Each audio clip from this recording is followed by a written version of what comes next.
கர்மா. கர்மா இல்லாமல் பிறப்பு இல்லை. அப்போ ஒரு ஜீவன் இந்த பூவுலகில பிறந்து வளர்ந்து வாழ்ந்து இறுதியில் தன் வாழ்க்கை முடிகிறது அப்படின்னா சில கர்ம பதிவுகளோடு அது வரும்.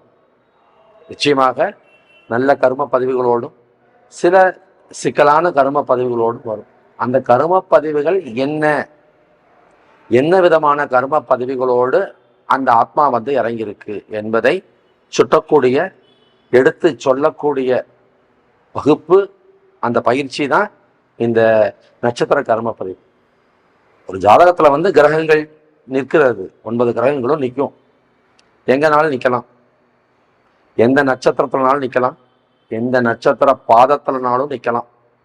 இங்க நமக்கு அந்த பாதத்தை கணக்கெடுத்து அதை வைத்து ஒரு குறிப்பிட்ட கிரகம் ஒரு குறிப்பிட்ட ராசியிலே நின்ற பாதம், அதே கிரகம் ஒரு குறிப்பிட்ட ராசியில் இருக்கும் ஒரு குறிப்பிட்ட பாதத்தை பார்வை செய்யும் அமைப்பு. இந்த பேஸ்ல தான் நாங்கள் அந்த கர்ம பதிவை எடுக்கிறோம்.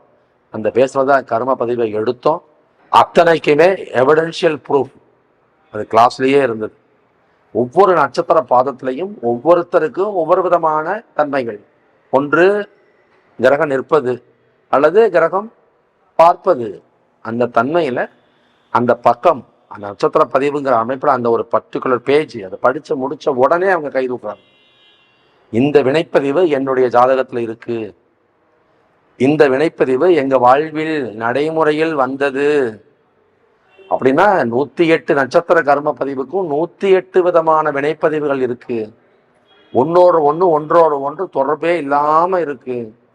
எக்ஸலண்ட் கிளாஸுங்க, அது ரொம்ப அற்புதமான எனக்கு சொல்லி அவர்கள் தரக்கூடிய அந்த ஃபீட்பேக் பார்த்தீங்களா, அதுதான் எனக்கு ஒரு ஆனந்தம். ஏன்னா அந்த வெற்றி நான் பெறும் அந்த வெற்றி அந்த ஒவ்வொரு நட்சத்திர பதிவை பற்றியும் சொல்லி வரும்போது அவர்கள் எழுந்து நின்று அவர்கள் தரக்கூடியதான அந்த ஒரு ப்ரூஃப், அது எல்லாமே எனக்கு எனதையன் தவத்திரு பேச்சியப்பன் தந்தது.